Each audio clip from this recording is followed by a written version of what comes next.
Handa na ba ang inyong mga puso para sa isang kwentong susubok sa inyong pananaw tungkol sa pag-ibig at tadhana? Halina't pakinggan natin ang isang salaysay na magpapatunay na minsan ang pinakamalaking pagkakamali ng nakaraan ay maaaring maging susi sa pinakamagandang bukas. Sabi nila, ang lahat ay may dahilan.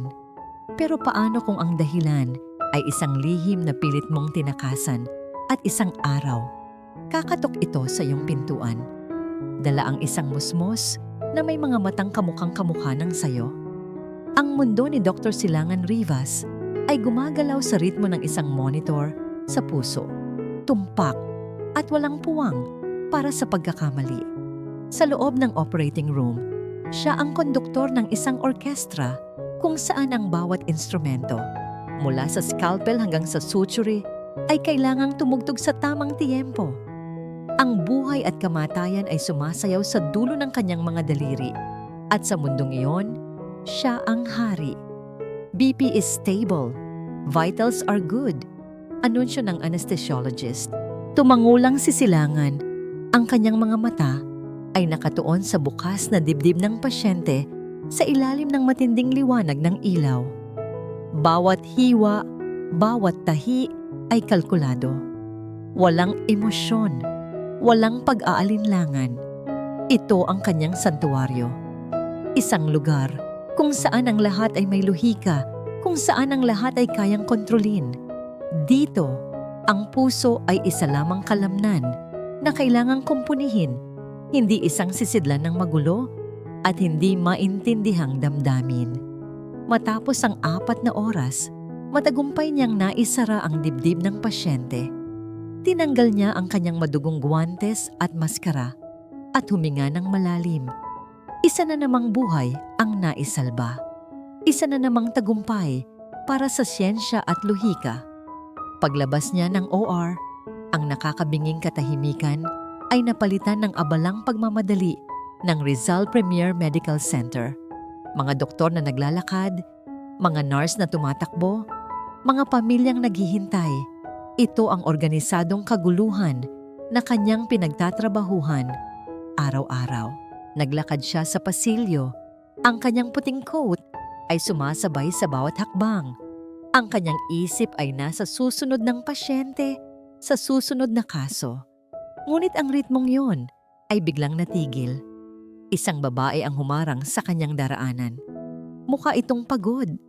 Ang mga mata ay may maitim na bilog sa ilalim, ngunit may determinasyon sa paraan ng kanyang pagtayo. Sa likod niya ay isang wheelchair kung saan nakaupo ang isang maliit na batang lalaki. Maputla ang balat ng bata, manipis ang buhok, at nakasuot ito ng bonnet sa ulo. Tumingin ito sa kanya na may pagtataka sa mga mata. Bahagyang kumunot ang noo ni Silangan. Hindi niya ito kilala. Marahil ay isa lamang kamag-anak ng isang pasyente na may gustong itanong. Dr. Rivas? Tanong ng babae. Ang boses ay bahagyang nanginginig ngunit matatag. Yes? How can I help you? Sagot niya. Ang tono ay formal at walang bahid ng interes. Ako si Luningning Alcantara. Hindi nagbago ang ekspresyon ni Silangan. Ang pangalan ay walang anumang ibig sabihin sa kanya. Wala itong na-trigger na anumang alaala. Okay, Miss Alcantara. Kung may tanong ka tungkol sa isang pasyente, you should coordinate with the nurses station. Hindi siya pasyente dito. Putol ni Luningning sa kanya. Ang boses ay tumaas ng bahagya. Itinuro niya ang bata sa wheelchair. At hindi ako narito para magtanong tungkol sa kung sino. Nagsimulang mawalan ng pasensya si Silangan. Marami pa siyang kailangang gawin. Kung gayon, ano ang kailangan mo? Huminga ng malalim si Luningning, tila kumukuha ng lakas mula sa hangin ng ospital na puno ng amoy ng antiseptiko. Tumingin ito ng diretso sa kanyang mga mata at sa isang iglap, nakita ni Silangan ang isang pamilyar na kislap doon, isang bagay na hindi niya mailagay sa kanyang isipan. Siya si Sinag, sabi ni Luningning. Ang kanyang kamay ay marahang humaplos sa balikat ng bata. 6 na taong gulang. Mayroon siyang leukemia Naramdaman ni Silangan ang isang kurot ng propesyonal na simpatya. Ngunit bago pa man siya makapagsalita, idinugtong ng babae ang mga salitang babasag sa pundasyon ng kanyang maayos na mundo. Kailangan niya ng bone marrow transplant at ikaw lang ang makakatulong sa kanya. Napakunot ang noo ni Silangan, naguguluhan. I'm a cardiac surgeon, Miss Alcantara. Hindi ako ang tamang doktor para dyan. I can refer you to an oncologist. Hindi mo naiintindihan, giit ni Luningning. Ang desperasyon ay gumagapang na sa kanyang boses. Kailangan niya ng isang ama. Kailangan ka ng anak mo. Natahimik ang buong paligid. Para kay Silangan, ang mga salita ay parang isang banyagang lengguwahe na hindi kayang iproseso ng kanyang utak. Tiningnan niya ang babae, pagkatapos ay ang bata. Hinanap niya ang anumang tanda ng panloloko, anumang bakas ng isang modus operandi. Isang babaeng desperado para sa pera. Marahil, isang malamig na tawa ang kumawala sa kanyang mga labi. Miss, I don't know what kind of game you're playing, but you have the wrong guy. Hindi kita kilala. Hinding-hindi ako nagkaroon ng anak. Ang kanyang pagtanggi ay kasing tulis ng kanyang scalpel, idinisenyo, upang putulin agad ang anumang kahibangan. Pero hindi natinag si Luningning. Nakita niya ang sakit sa mga mata nito, ngunit hindi ito umurong. Isang gabi, 6 na taon na ang nakalipas, sabi niya. Ang boses ay halos pabulong na. Sa isang masquerade ball, baka nakalimutan mo ang mukha ko dahil sa maskara, pero hindi mo maaaring makalimutan ang nangyari. Masquerade ball? May malabong alaala si Silangan ng isang party ng ospital. Naalala niya ang pag-inom, ang pag-ayaw niyang pumunta, ang pamimilit ng kanyang ina. Pagkatapos noon, blanko. Isang matinding sakit ng ulo kinabukasan ang tanging naiwan. Ito ay isang malaking kalokohan. Sabi niya, umiiling. Umalis ka na, bago pa ako tumawag ng security. Tatalikod na sana siya, handa nang iwan ang magulong eksenang ito at bumalik sa kanyang mundo ng lohika. Ngunit ang huling sinabi ng babae ang pumigil sa kanya. Tumingin ito sa kanya, ang mga luha ay nagsisimula nang mamuo sa gilid ng kanyang mga mata. Ngunit ang kanyang tinig ay puno ng bigat ng katotohanang hindi niya kayang itanggi. Maaring hindi mo ako naaalala, pero hindi mo matatakasan ang dugo mo. Kailangan ka ni Sinag, kailangan ka ng anak mo. Pagbalik ni Luningning sa silid ng ospital, ang bawat salita ni Silangan ay tila matulis na bubog na tumutusok sa kanyang dibdib. Hindi kita kilala. Isang malaking kalokohan. Ang lamig sa mga mata nito, ang pagtanggi na kasing tigas ng pader. Iyon ang kinatatakutan niya sa loob ng 6 na taon. Pero ngayon, nangyari na. At mas masakit pa ito kaysa sa kanyang inakala. Dahan-dahan niyang isinara ang pinto, pinipigilan ang pag-iyak na nagbabantang kumawala. Kailangan niyang maging matatag, hindi para sa sarili niya, kundi para sa anghel na mahimbing na natutulog sa kama. Nilapitan niya si Sinag. Hinaplos niya ang maputlang pisngi nito. Inayos ang bonnet na nagtatago sa manipis na nitong buhok. Sa mahinang liwanag mula sa bintana, kitang-kita niya ang mga bakas ni Silangan sa mukha ng kanyang anak, ang hugis ng kilay, ang linya ng panga, kahit ang paraan ng pagkunot ng munting noo nito habang natutulog. Paanong hindi yun nakita ng doktor? O sadyang pinili lang nitong magbulag-bulagan? Umupo siya sa tabi ng kama at sinimulang kantahan ito ng isang yayi. Ang paborito nitong kanta tungkol sa mga bituin. Ang boses niya ay nanginginig sa simula, ngunit habang tumatagal ay nagiging buo at puno ng pagmamahal. Sa bawat nota, sa bawat salita, ibinubuhos niya ang lahat ng kanyang lakas, lahat ng kanyang pag-asa. Habang kinakanta niya iyon, ang isip niya ay lumipad pabalik sa nakaraan. Sa isang panahong mas simple ang lahat, sa isang malaking lecture hall sa universidad, doon niya unang nakita si Silangan Rivas. Hindi pa siya sikat na doktor noon, isa lamang med student na namumukod tangi dahil sa kanyang talino at seryosong disposisyon. Habang ang ibang mga estudyante ay nagkukwentuhan, si Silangan ay laging nasa unahan. Ang atensyon ay nakatuon sa propesor. Ang kanyang mga tanong ay laging matalino at malalim.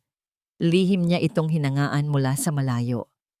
Para sa kanya, si Silangan ay parang isang bituin. Napakaliwanag, ngunit napakalayo para abutin. At pagkatapos ay dumating ang gabing iyon. Ang masquerade ball ng ospital kung saan siya nag-intern. Isang gabi ng mga ilaw, musika, at mga mukhang natatatakpan ng maskara. Nakita niya si Silangan sa isang sulok, mag-isa. Tila napipilitan lang na nandoon. At pagkatapos ay lumapit ang ina nito, si Mrs. Gunita Rivas, at may inabot na inumin. Hindi niya alam kung ano ang nagtulak sa kanya. Marahil ay ang tapang na dulot ng alak o ang pagnanais na kahit isang gabi lang ay maranasan niyang mapalapit sa bituing matagal na niyang tinitingala. Ang mga sumunod na pangyayari ay malabo. Isang panaginip na may halong saya at pagsisisi.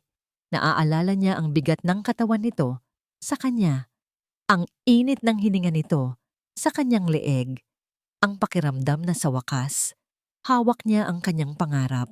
Ngunit kinabukasan, ang panaginip ay naging isang bangungot. Nagising siyang mag-isa. Walang silangan, walang paalam.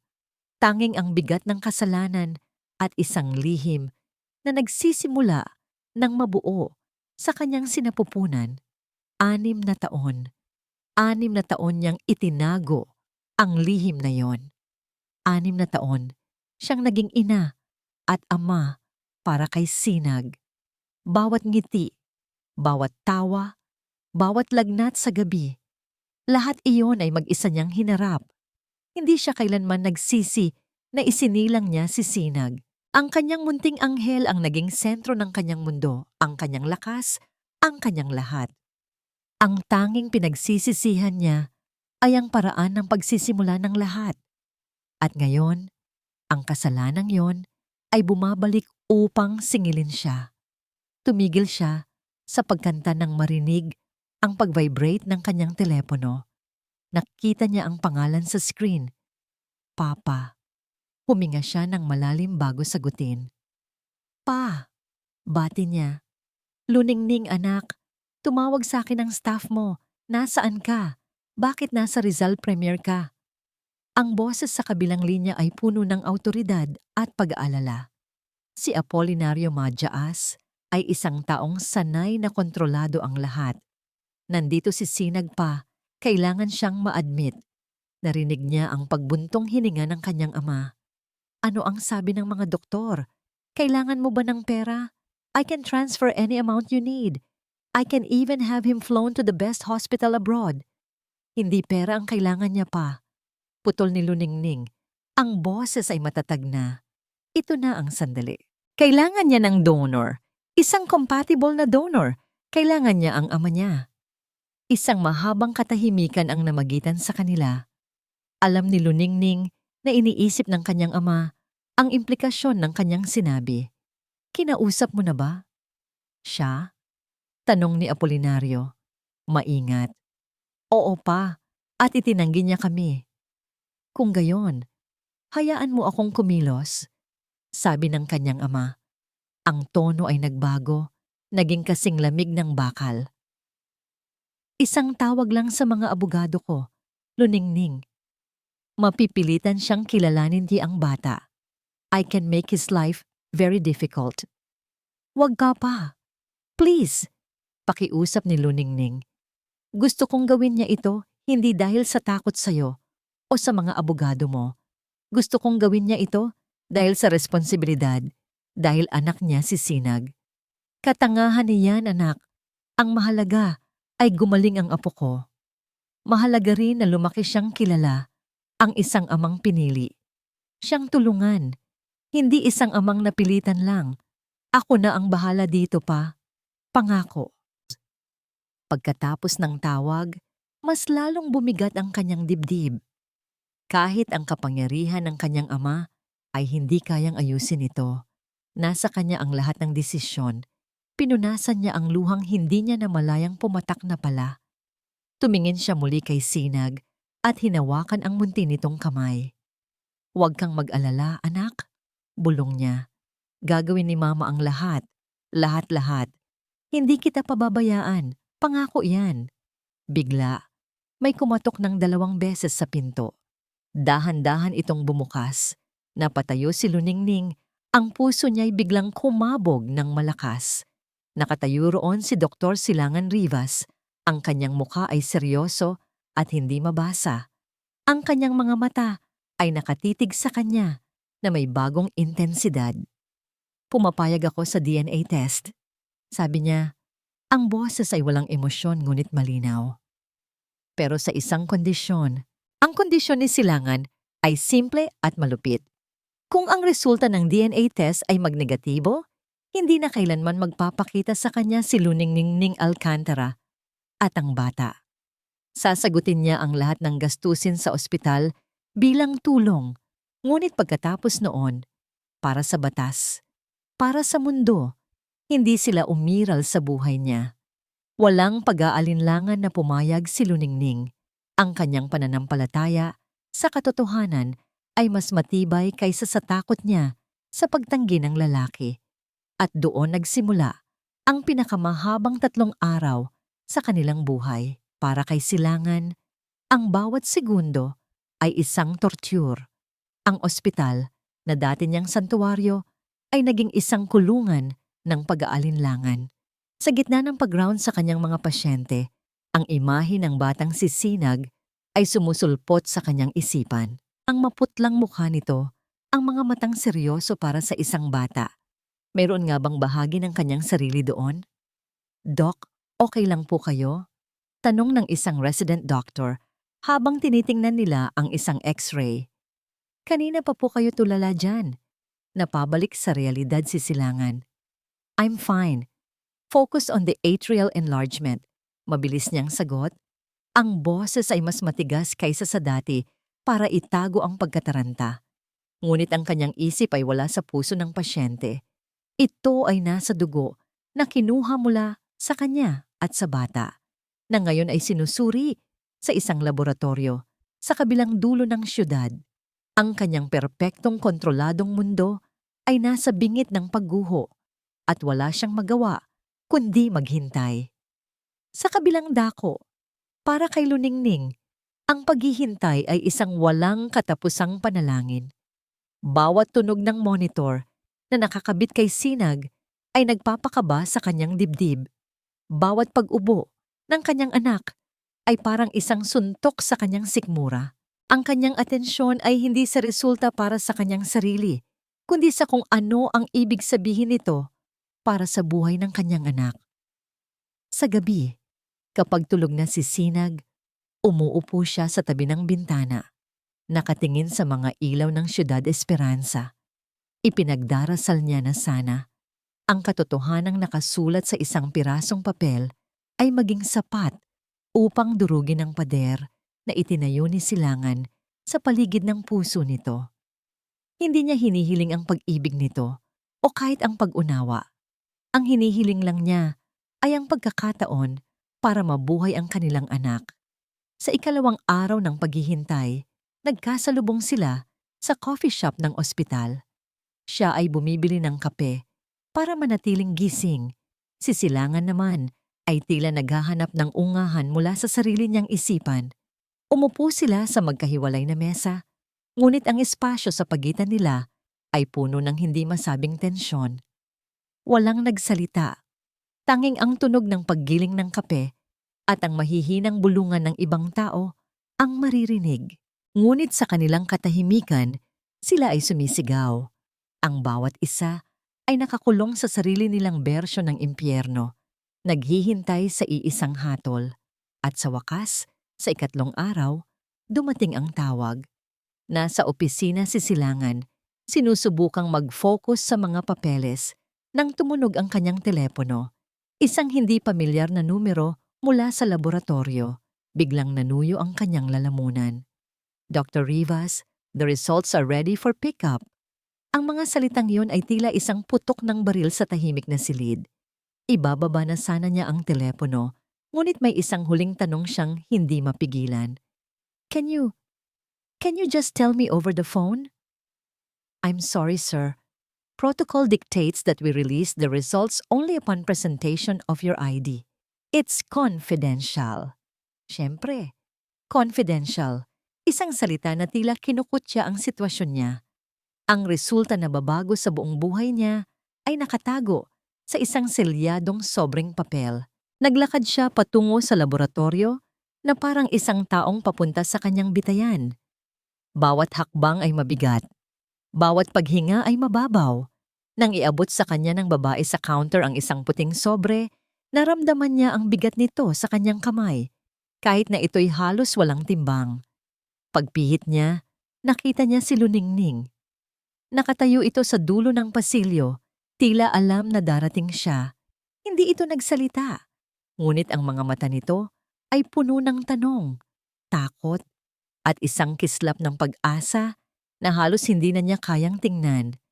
Naglakad siya palapit dito, ang sobre ay nasa pagitan nila na parang isang bomba. Tinitigan niya si Luningning, sinusubukang hanapin ang anumang bakas ng kasinungalingan sa mukha nito. Ngunit ang nakita lang niya ay isang pagod na ina na handang gawin ang lahat para sa kanyang anak. Sa isang iglap, gusto niyang itapon ang sobre. Gusto niyang tumakbo palayo at bumalik sa kanyang ligtas at luhikal na mundo. Ngunit alam niyang huli na ang lahat. Sa isang mabilis na kilos, pinunit niya ang sobre. Ang tunog ng napupunit na papel ay nakakabingi sa kanilang dalawa. Inilabas niya ang dokumento. Ang kanyang mga mata, sanay sa pagbabasa ng mga komplikadong medical chart, ay mabilis na hinanap ang pinakamahalagang impormasyon, mga numero, porsyento. At doon, sa ilalim ng lahat ng teknikal na jargon, ay ang mga salitang humatol sa kanya. Probability of paternity, 99.99%. Hindi siya makahinga. Ang mga numero ay sumasayaw sa kanyang paningin. Siyensya, lohika, katotohanan. Ang mga bagay na pinanghahawakan niya sa buong buhay niya ay ang mismong mga bagay na sumisira sa kanya ngayon. Nagsimulang manginig ang kamay niyang may hawak sa papel. Ang matigas na pader na itinayo niya sa paligid ng kanyang sarili sa loob ng maraming taon ay gumuho sa isang iglap. Dahan-dahan siyang nag-angat ng tingin mula sa papel patungo kay Luningning. Ang yelo sa kanyang mga mata ay nabasag. At sa unang pagkakataon, nakita ni Luningning ang nasa likod nito. Hindi galit, kundi purong pagkalito at takot. Hindi siya nagsalita. Walang salitang kayang ilarawan ng kaguluhan sa kanyang loob. Sa halip, marahan niyang iniabot ang papel kay Luningning. Kinuha ito ni Luningning at habang binabasa niya ang resulta, isang butil ng luha ang pumatak mula sa kanyang mata, sinundan ng isa pa hanggang sa sila'y naging isang tahimik na agos. Hindi ito luha ng tagumpay. Ito ay luha ng kaluwagan, ng sakit, at ng isang bagong simula na pareho nilang hindi alam kung paano haharapin. Ang katotohanan ay isang gamot na may mapait na lasa. Para kay Silangan, ang 9.99% na resulta ay isang dosis na kailangan niyang lunukin. Kahit na parang sinusunog nito ang kanyang lalamunan. Tinanggap niya ito hindi dahil sa emosyon, kundi dahil sa lohika. Ang siyensya ay nagsalita na. Tapos ang usapan, alinsunod doon, sinimulan niyang gampanan ang kanyang responsibilidad sa paraang alam niya bilang isang doktor. Inayos niya ang lahat. Ang pinakamagaling na pediatric oncologist, ang pinakamahusay na mga nurse, isang pribadong silid na may pinakamodernong kagamitan. Ginawa niya ang lahat ng ito nang may kahusayan at bilis na para bang nag-oorganisa siya ng isang medical conference. Ito ay isang problema na may solusyon at siya ang solusyon. Ngunit ang pagiging ama ay iba sa pagiging doktor. Isang hapon, pumasok siya sa silid ni Sinag. Gising ang bata, naglalaro ng isang maliit na action figure sa kanyang kama. Naupo si Silangan. Sa silyang katabi nito, 1 metro ang layo. Ang katahimikan sa pagitan nila ay nakakabingi. Kumusta ang pakiramdam mo? Tanong ni Silangan. Ang boses ay parang kumukuha ng medical history. Nagkibit balikat si Sinag. Okay lang po. Medyo boring dito. May masakit ba sa'yo? Umiling ang bata. Wala po. Tinitigan nito si Silangan na may purong pagkamausisa. Ikaw daw po ang papa ko? Ang tanong ay tumama kay Silangan na parang isang malakas na sampal. Tumango lang siya, hindi mahanap ang tamang salita. Talaga po? Lumiwanag ang mukha ng bata. Wow, isa kang superhero? Hindi, doktor ako. Sabi ni Sinag, medyo dismayado. Pero yung mga doktor, superheroes din. Nililigtas niyo ang mga tao, sabi ni Mama. Hindi na nakasagot si Silangan. Ang simpleng pananaw ng isang bata ay mas komplikado pa kaysa sa pinakamahirap na open heart surgery na ginawa niya. Ang pagiging papa ay isang papel na hindi niya alam kung paano gampanan. Wala itong manual, wala itong protocol. Ang awkward na sandaling iyon ay biglang naputol ng pagbukas ng pinto. Pumasok ang isang babaeng nakasuot ng isang eleganteng beige dress. Ang kanyang buhok ay perpektong nakaayos at ang kanyang presensya ay tila nagpabago sa hangin sa loob ng simpleng silid ng ospital. May dala itong 3 malalaking paper bag mula sa isang mamahaling toy store. Mama, sabi ni Silangan, ang boses ay may bahid ng pagkabigla at pagkayamot. Si Gunita Rivas ay ngumiti ng malapad, ngunit hindi umabot sa kanyang mga mata ang nangiting iyon.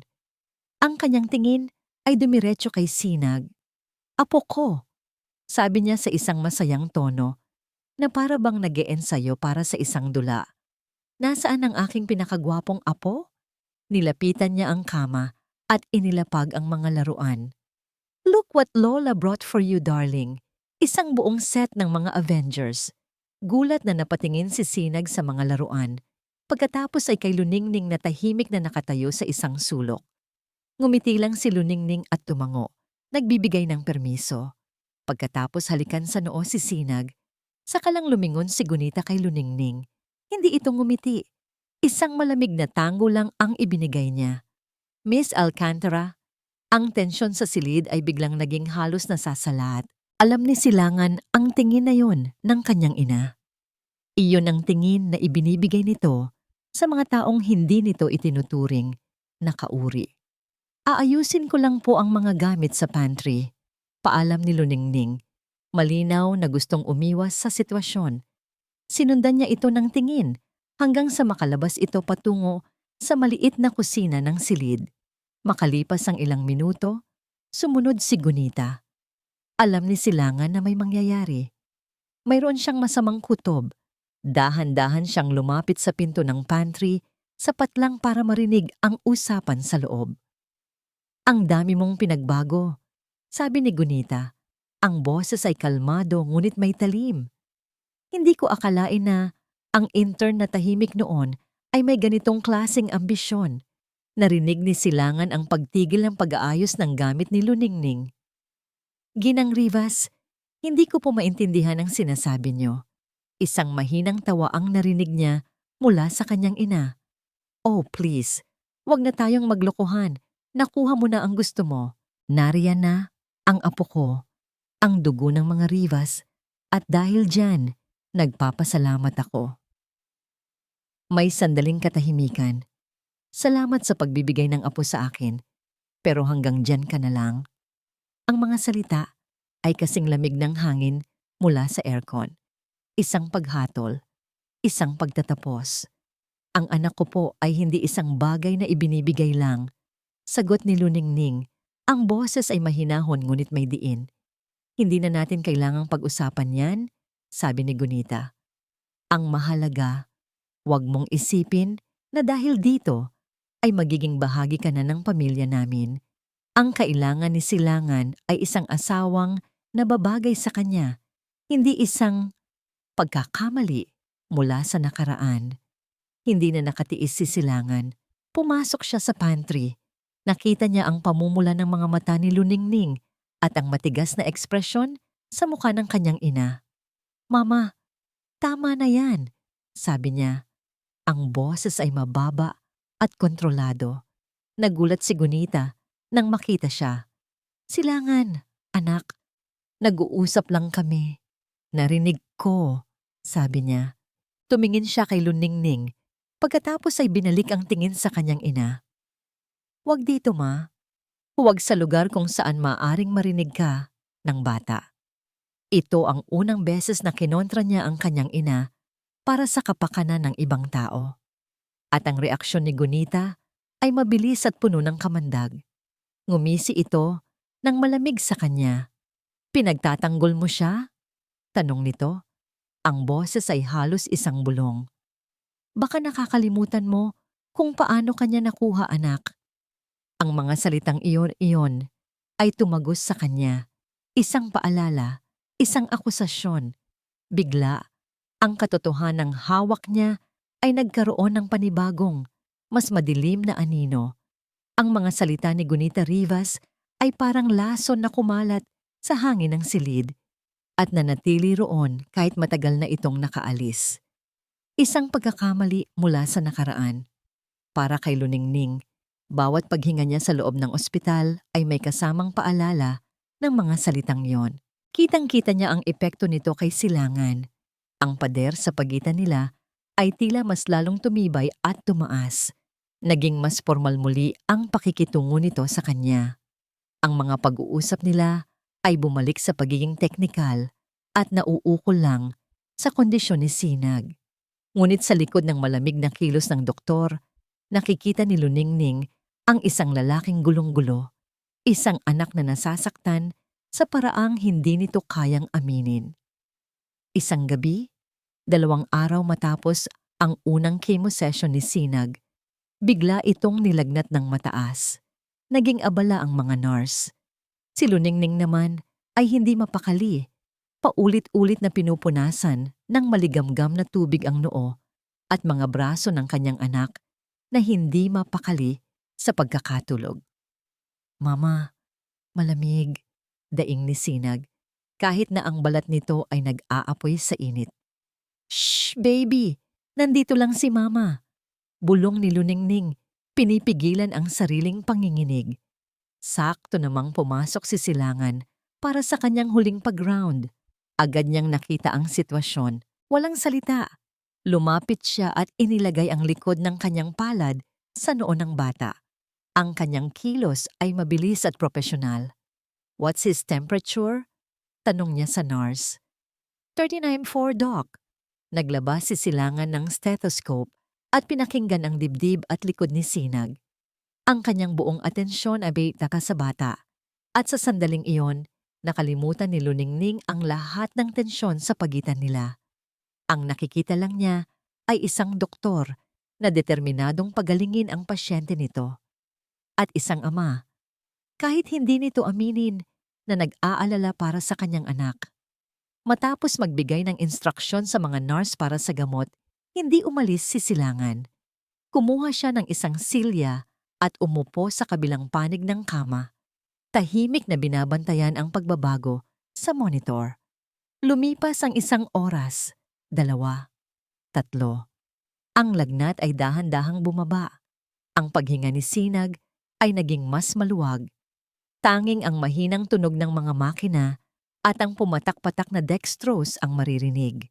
Sa kalaliman ng gabi, sa ilalim ng malabong ilaw ng silid, 2 lang silang nagbabantay. "Salamat," basag ni Luningning sa katahimikan. Lumingon si Silangan. "Trabaho ko to." Ngumiti ng mapait si Luningning. "Alam ko, pero salamat pa rin." Tumangulang ito. Ang mga mata nito ay napunta sa mga laruang dala ng ina nito, ang mga Avengers na nakakalat sa mesa. Mahilig siya sa superheroes, mahinang sabi ni Luningning. Sinusubukang punan ang katahimikan. Kinuha niya ang laruan ni Captain America. Ito ang paborito niya. Sabi niya, si Captain America daw ang pinuno kasi hindi siya sumusuko. Kahit siya pa yung pinakamaliit at pinakamahina dati, parang siya raw. Tumingin si Silangan sa mahimbing na natutulog na si Sinag, pagkatapos ay sa laruang hawak ni Luningning. Sa unang pagkakataon, nakita ni Luningning ang isang bagay sa mga mata nito na hindi paghuhusga o galit, isang bakas ng pag-unawa. 6 na taon kang mag-isa? Biglang tanong ni Silangan. Ang boses ay mas mahina kaysa sa dati. Tumango si Luningning. Oo. Hindi na ito nagsalita pa. Ngunit ang tanong na iyon ay sapat na. Sa loob ng ilang oras na iyon, hindi sila si Dr. Rivas at Miss Alcantara. Sila ay 2 taong pinag-isa ng iisang pag-aalala para sa isang batang natutulog sa pagitan nila. Maya-maya, sa sobrang pagod, hindi na malaya ni Silangan na nakaidlip na pala siya sa kanyang upuan. Ang ulo ay bahagyang nakatagilid. Napansin ni Luningning ang paraan ng pagbagsak ng kanyang mga pilik mata sa kanyang pisngi, ang pag-relax ng kanyang panga. Nawala ang seryosong doktor. Ang naiwan ay isang pagod na lalaki. Dahan-dahan siyang tumayo, kinuha ang kumot mula sa paanan ng kama ni Sinag at maingat na inilagay iyon sa balikat ni Silangan. Sa kanyang pag-abante, ang dulo ng kanyang mga daliri ay aksidenteng dumampi sa kamay nito na nakapatong sa armrest. Isang iglap lang yun, ngunit para itong isang maliit na kuryente na gumapang sa kanyang balat. Mabilis niyang binawi ang kanyang kamay. Ang puso niya ay biglang tumibok ng mas mabilis. Kinabukasan, mas maganda na ang pakiramdam ni Sinag. Naglalaro na ito muli habang si Luningning ay naghahanda ng kanyang almusal. Pumasok si Silangan, mukhang sariwa na matapos makauwi at makaligo. Good morning, Doc Papa. Masiglang bati ni Sinag. Good morning, sagot ni Silangan habang tinitingnan ang chart. Doc Papa, sabi ulit ni Sinag. Bakit po yung mukha niyo laging galit?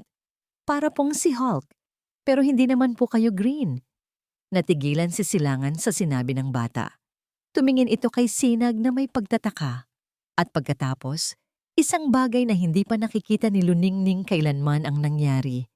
Isang maliit na ngiti ang sumilay sa gilid ng labi ni Silangan. Hindi ito isang pilit na ngiti, kundi isang tunay at biglaang reaksyon. Mabilis itong nawala, ngunit nakita ito ni Luningning. At para sa kanya, ang maliit na ngiting iyon ay parang pagsikat ng araw. Isang sinag ng pag-asa. Napangiti rin siya sa kanyang sarili habang nagtitimpla ng gatas. Marahil, sa kabila ng lahat, may pag-asa pa. Marahil, ang pader sa pagitan nila ay kayang tibagin unti-unti. Habang nakangiti siyang nakatalikod, bumukas ang pinto. Pumasok ang head nurse. Ang kanyang mukha ay hindi maipinta at puno ng pag-aalala. Doc Rivas, Miss Alcantara, sabi ng nurse, ang boses ay apurado. Dumating na po yung resulta ng huling pagsusuri ni Sinag at may problema po. Ang salitang problema sa loob ng isang ospital ay may bigat na kayang magpabagsak sa pinakamatatag na puso. Para kay Silangan, ang balitang iyon ay isang senyales para bumalik ang kanyang pagiging doktor. Malamig, kalkulado, at nakatuon sa solusyon. Ngunit sa ilalim ng maskarang iyon, naramdaman niya ang isang pamilyar na kaba. Isang bagay na matagal na niyang hindi naramdaman para sa isang pasyente. Ang problema ay nasa blood count ni Sinag. Hindi ito sapat na stable para sa transplant. Kailangan nilang patatagin muna ang kanyang kondisyon. Isang prosesong magiging masakit at puno ng panganib. Ang mga sumunod na araw ay naging isang malabong pagkakasunod-sunod ng mga blood transfusion, gamot, at walang katapusang pagbabantay. Sa wakas, pagkatapos ng isang linggong puno ng pag-aalala, ibinigay ng mga oncologist ang kanilang basbas. Handa na si Sinag. At bilang donor, handa na rin si Silangan. Ang araw ng transplant ay dumating na may kasamang mabigat na ulap sa kalangitan na tila nakikiramay sa tensyon sa loob ng ospital. Dinala si Silangan sa isang silid upang kunin ang kanyang bone marrow, isang proseso na Kahit para sa isang doktor na tulad niya, ay may kasamang sakit at discomfort. Ngunit habang nakahiga siya roon, ang iniisip niya ay hindi ang sakit, kundi ang batang lalaki sa kabilang silid na naghihintay sa mga stem cell na magbibigay dito ng bagong buhay. Sa labas ng operating room ni Sinag, ang waiting area ay naging isang tahimik na entablado ng iba't ibang uri ng pag-aalala. Nandoon si Luningning, hindi mapakali sa kanyang upuan. Ang mga kamay ay magkadikit sa panalangin. Nandoon din ang ama nitong si Apolinario Madjaas, na sa kabila ng kanyang kapangyarihan ay mukhang ordinaryong lolo lamang na natatakot para sa kanyang apo. At nandoon din ang kanyang ina, si Gunita, na nakaupo ng tuwid. Ang kanyang mukha ay kalmado, ngunit ang mahigpit na pagkakahawak sa kanyang mamahaling bag ay nagpapakita ng kanyang tunay na nararamdaman. Nang matapos ang procedure kay Silangan, agad siyang nagbihis at lumabas para samahan sila sa paghihintay. Walang nagsasalita. Tanging ang tunog ng TV na nakamute sa isang sulok at ang pag-ikot ng mga kamay ng orasan sa pader ang maririnig. Sa mga sandaling iyon, naramdaman ni Silangan ang isang bagay na hindi pa niya naramdaman dati. Sa unang pagkakataon sa kanyang buhay, nanalangin siya. Hindi ito isang formal na dasal na may mga salita, kundi isang tahimik na pagsusumamo mula sa isang bahagi ng kanyang sarili na hindi niya alam na umiral, ang puso ng isang ama. Pagkatapos ng tila walang katapusang 4 na oras, lumabas ang doktor. "The transplant was successful," sabi nito. "He's now in recovery. The next few days are critical, but he is a strong kid." Isang kolektibong pagbuntong hininga ng ginhawa ang pumuno sa silid. Nakita ni Silangan ang pagpatak ng luha sa mga mata ni Luningning, ngunit sa pagkakataong ito, luha ito ng pasasalamat. Kahit ang kanyang ina ay napapikit sandali, isang bihirang pagpapakita ng kahinaan. Kinailangan nilang maghintay pa bago makita si Sinag. Nagsimulang mag-alisa ng mga tao. Nagpaalam si Mr. Madjaas na may kailangang asikasuhin. Si Luningning naman ay pumasok sa maliit na kapilya ng ospital. Naiwan si Silangan kasama ang kanyang ina. "Magkape muna tayo, anak," alok ni Gunita. "You look exhausted." "Kailangan kong mag-check ng ibang pasyente, ma," sagot niya. "Mauna ka na. Susunod ako." Tumango ang kanyang ina at naglakad patungo sa coffee shop. Huminga ng malalim si Silangan. Ang bigat ng mga nakaraang oras ay unti-unting bumababa sa kanyang mga balikat. Naglakad siya sa kabilang direksyon, dadaan sana sa isang pasilyo para bumalik sa kanyang opisina nang bigla siyang mapatigil sa isang medyo tagong bahagi ng hallway malapit sa isang fire exit. Nakita niya ang kanyang ina. May kausap ito sa telepono. Ang boses ay mahina, ngunit sa katahimikan ng lugar, sapat na para marinig niya. "Oo, Teresita. Tapos na. Matagumpay naman daw," sabi ni Gunita. Ang Teresita na yon ay ang matagal ng best friend ng kanyang ina at ang ina naman ng yumaong matalik na kaibigan ni Luningning. Nagtago si Silangan sa likod ng isang malaking halaman. Isang pakiramdam ng pag-iingat ang biglang bumalot sa kanya. "Hey nako, kung alam mo lang ang pinagdaanan namin. Pero sulit ang lahat. Oo, nasa ospital ako. Ang apo natin, ang bunga ng plano natin noon." Napatigil sa paghinga si Silangan. Apo natin? Plano natin? Anong ibig sabihin nito? Oo, syempre. Sino pa ba? Ang anak ni Luningning. At ang anak ko. Nagpatuloy si Gunita. May halong pagmamalaki at pagkayamot sa boses. "Imagine, Teresita, it took 6 years, pero natupad din ang gusto natin para sa kanila. Itong bata na ang magbubuklod sa kanila for good." Hindi na makakawala si Silangan. Ang kailangan lang ay isang maliit na tulak, katulad ng ginawa natin noon sa masquerade ball. Naaalala mo ba? Ang bawat salita ay parang isang piraso ng yelo na tumutusok sa tainga ni Silangan. Ang masquerade ball, ang maliit na tulak. Biglang nag-ugnay ang lahat sa kanyang isipan. Ang pamimilit ng kanyang ina na uminom siya ng alak noong gabing iyon. Ang kakaibang lasa nito. Ang blangkong alaala niya kinabukasan. Hindi ito isang simpleng pagkakataon lang. Hindi ito isang simpleng panlalamang lang ni Luningning. Ito ay isang plano. Isang masalimuot na sabuatan. At ang arkitekto ay ang sarili niyang ina. Dahan-dahan siyang umatras. Ang puso niya ay kumakabog ng mas malakas pa kaysa noong siya ang nasa operating table. Ang pakiramdam ng pagkakanulo ay napakatindi na halos hindi siya makahinga. Bumalik siya sa waiting area, ang kanyang isip ay umiikot. Nakita niyang papalapit si Luningning, ang muka ay mas kalmado na matapos manalangin. Tumingin ito sa kanya at sa unang pagkakataon, hindi niya alam kung ano ang dapat niyang maramdaman para sa babaeng ito. Biktima ba ito o kasabwat? Tinitigan niya ito, ang kanyang mga mata ay puno ng bagong tanong. Isang mas madilim na pagdududa. Mayroon ka pa bang hindi sinasabi sa akin, Luningning? Tanong niya. Ang boses ay mababa at puno ng panganib. Ang mukha ni Luningning ay nagpakita ng pagkalito at kaunting takot sa biglaang pagbabago ng kanyang tono. Ngunit bago pa man ito makasagot, isang nakakabinging tunog ang biglang pumuno sa buong hallway. Isang malakas, paulit-ulit na alarma. Code Blue. Nanggagaling ito sa recovery room, sa silid kung nasaan si Sinag. Ang tunog ng Code Blue alarm ay parang isang kidlat na gumising sa bawat himaymay ng katawan ni Silangan.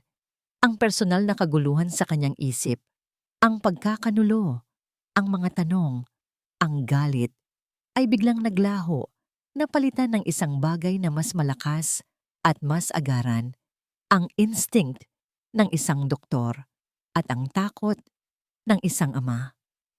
Sinag! Sigaw ni Luningning. Ang kanyang mukha ay biglang namutla na parang papel. Hindi na nag-isip si Silangan. Tumakbo siya. Sinundan siya ni Luningning, ang kanilang mga yabag ay umalingaw-ngaw sa tahimik na pasilyo. Pagdating nila sa harap ng recovery room, hinarang sila ng isang nurse. Doc, hindi po kayo pwedeng pumasok, sabi nito. Kahit na kay Silangan na kapwa-doktor. Anong nangyayari? Git ni Silangan, sinusubukang silipin ang loob mula sa maliit na salamin sa pinto. Nakikita niya ang isang eksenang pamilyar sa kanya, ngunit ngayon, ito ay isang bangungot. Mga doktor at nurse na mabilis na kumikilos sa paligid ng isang maliit na kama. Ang tunog ng mga utos, ang ingay ng mga makina. His vitals suddenly crashed, Doc. Acute graft rejection symptoms. Mabilis na paliwanag ng nurse. We're trying to stabilize him. Graft rejection, pagtanggi. Ang katawan ng kanyang anak ay tinatanggihan ang bahagi ng kanyang sarili na ibinigay niya para iligtas ito. Ang kabalintunaan ay brutal. Itinulak siya palabas at isinara ang pinto. Naiwan silang dalawa ni Luningning sa labas. Walang magawa. Ang makapangyarihang Dr. Rivas, ang henyo sa operating room, ay isa na lang ordinaryong tao na naghihintay ng balita. Walang kontrol, walang kapangyarihan. Napaupo si Luningning sa sahig. Ang kanyang mga binti ay hindi na kayang suportahan ang kanyang katawan. Ang kanyang mga kamay ay nakatakip sa kanyang bibig. Pinipigilan ang isang hikbi na gustong kumawala. Ngunit ang impyerno ay nagsisimula pa lang. Habang ang kanilang mundo ay gumuho sa labas ng recovery room, isang iba't ibang uri ng krisis ang sumisiklab sa ibang bahagi ng ospital. Ang mga bulungan na nagsimula, ilang linggo na, ang nakakaraan ay sa wakas, ay umabot na sa mga tainga ng mga nasa kapangyarihan. Narinig mo ba? Yung anak daw ni Dr. Rivas, inuna niya sa listahan ng transplant. Kaya pala biglang nagka-schedule, ginamit ang impluensya. Unethical. Paano yung ibang mga batang naghihintay? Ang mga salitang yon, puno ng inggit at mali siya mula sa isang karibal na doktor ay naging isang formal na reklamo. At ang reklamo ay naging isang email na may markang urgent sa inbox ng Chief of Staff ng ospital. Kaya naman, habang sisilangan ay nakatayo na parang estatwa sa labas ng recovery room, naramdaman niya ang pag-vibrate ng kanyang telepono. Hindi niya ito pinansin, ngunit nag-vibrate ito muli. At muli. Sa wakas kinuha niya ito, handang isigaw sa kung sino mang tumatawag na abala siya. Ngunit nakita niya ang pangalan, Dr. Alcaraz, ang pinuno ng kanilang departamento. "Silangan, nasaan ka?" tanong nito. Ang boses ay seryoso. "Nasa recovery wing ako, Chief. My son is in critical condition." Ang salitang anak ay lumabas sa kanyang bibig ng may bigat at pait. Isang sandali ng katahimikan sa kabilang linya. "I'm sorry to hear that, Silangan. But I need you in my office, right now. May isang malaking problema." "Hindi ako pwedeng umalis dito," sagot niya. Ang boses ay nagtitimpi ng galit. "Wala kang pagpipilian," sabi ni Dr. Alcaraz. Ang tono ay pinal. "The board has called an emergency meeting. May formal na reklamo laban sa'yo tungkol sa unethical conduct at abuse of authority patungkol sa kaso ni Sinag Alcantara." Parang isang suntok sa sikmura ang balita. Dalawang krisis. Sabay, ang buhay ng kanyang anak ay nasa panganib. At ang kanyang buong karera, ang kanyang reputasyon na binuo niya sa loob ng maraming taon ay nasa binggit din ng pagkasira. Tumingin siya sa nakasarang pinto ng recovery room pagkatapos ay sa pasilyo na patungo sa opisina ng kanyang hepe. Nararamdaman niya na hinihila siya sa dalawang magkaibang direksyon at ang bawat isa ay patungo sa isang bangin. "Luningning," sabi niya. Ang boses ay walang buhay. "Kailangan kong umalis saglit. May emergency sa taas." Tumingala si Luningning. Ang kanyang mga mata ay puno ng luha at pagkalito. "Pero, paano si Sinag?" "Babalik ako. Babantayan ka ng mga nurse. Just pray," sabi niya bago tumalikod. Ang bawat hakbang palayo sa recovery room ay parang isang pagtataksil. Habang naglalakad siya sa pasilyo, narinig niya ang mga bulungan. Nakita niya ang mga mapanuring tingin mula sa kanyang mga kasamahan. Siya si Dr. Silangan Rivas, ang golden boy ng cardiac surgery, ay biglang naging sentro ng isang iskandalo. Pagdating niya sa opisina ni Dr. Alcaraz, naroon na ang ilang miyembro ng board. Ang kanilang mga mukha ay seryoso at walang emosyon. Naramdaman niya ang lamig ng silid, isang lamig na mas matindi pa kaysa sa operating room. Habang sinisimula ni Dr. Alcaraz na basahin ang reklamo, ang isip ni Silangan ay wala roon. Lumilipad ito, pabalik sa maliit na kama, sa recovery room. Naramdaman niya ang isang pakiramdam ng ganap na pagkatalo. All is lost. Maaring mawala sa kanya ang lahat, ang kanyang anak, ang kanyang karera, ang kanyang pangalan. Lahat dahil sa isang gabi. Lahat dahil sa isang malaking kasinungalingan. Sa gitna ng lahat ng iyon, bumalik sa kanya ang tanong na binitawan niya kay Luningning kanina. "Mayroon ka pa bang hindi sinasabi sa akin?" Dahan-dahan, isang nakakatakot na realisasyon ang gumapang sa kanyang isipan. Ang lahat ng ito, ang sakit, ang iskandalo, ang panganib sa buhay ni Sinag ay nagsimula sa isang lihim. At marahil, ang tanging paraan para malampasan ito ay ang paglalabas ng lahat ng natitira pang lihim. Sa kabilang dako, sa isang sulok ng ospital, si Luningning ay nag-iisa. Nagtungo siya sa maliit na kapilya, lumuhod sa harap ng altar, at doon, sa wakas, bumuhos ang lahat ng kanyang pinipigilang luha. Ang kanyang katawan ay nanginginig sa bawat hikbi. "Panginoon," bulong niya sa pagitan ng mga hikbi, "huwag po ang anak ko. Ako na lang po. Ako na lang ang parusahan niyo. Patawarin niyo po ako sa lahat ng kasalanan ko." Pag-angat niya ng kanyang mukha, nakita niya si Silangan na nakatayo sa may pinto ng kapilya, tahimik na nakatingin sa kanya. Ang mukha nito ay hindi na galit o malamig. Ito ay mukha ng isang taong ganap na wasak. Lumapit si Luningning sa kanya. Ang kanyang mga binti ay nanginginig pa rin. Hinawakan niya ang braso nito. Ang kanyang paghawak ay puno ng desperasyon. Silangan, patawarin mo ako, sabi niya. Ang boses ay basag. Sasabihin ko na ang lahat, ang buong katotohanan. Hinila ni Silangan si Luningning palayo sa kapilya, palayo sa mga matang maaaring makakita sa kanilang pagguho. Dinala niya ito sa isang bakanteng consultation room sa dulo ng pasilyo, ang pinakamalapit na lugar kung saan maaari silang magkulong. Kasama ang katotohanang nagbabantang sumabog.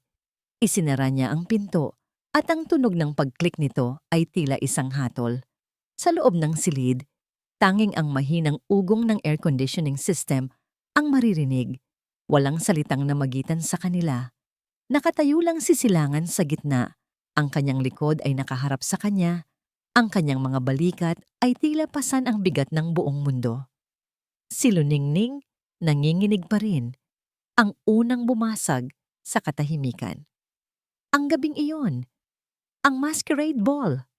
Simula niya, ang boses ay halos isang bulong. Hindi lang ako ang may kasalanan. Silangan.